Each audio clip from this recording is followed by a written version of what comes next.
ទាំងអស់នេះទស្សនវិជ្ជារួមបាទក្នុងក្រាឡានធីអូតូថ្ងៃច័ន្ទដើមទ្របបាទចុងសប្តាហ៍ហើយមួយនេះក៏ក្រៅ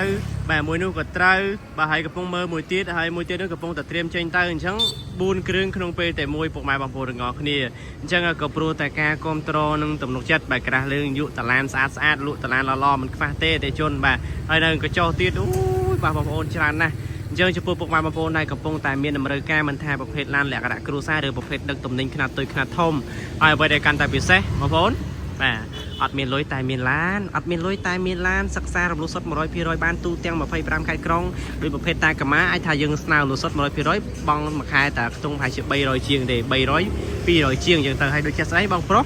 គាត់នេះគាត់យកមកគ្រឿងតាកាម៉ាលុយសុទ្ធបាទពីថ្ងៃដល់ពេលឥឡូវនេះ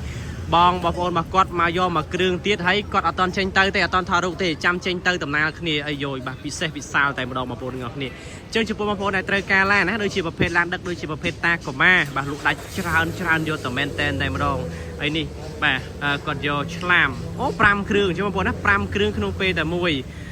អូខេចាំបងប្អូនចង់បានឡានស្អាតហើយគុណភាពទំនុកចិត្តសេវាកម្មលឿនរហ័សណាបាទអនុម័តលឿនតាក់ទងមកធីអូតូមកបងប្អូនលក់តែឡានស្អាតលក់តែឡានល្អលក់ដោយទំនុកចិត្តលក់ដោយគុណភាពកាលណាបងប្អូនប្រើប្រាស់ទៅពីមួយទៅមួយប្រើប្រាស់ល្អហើយ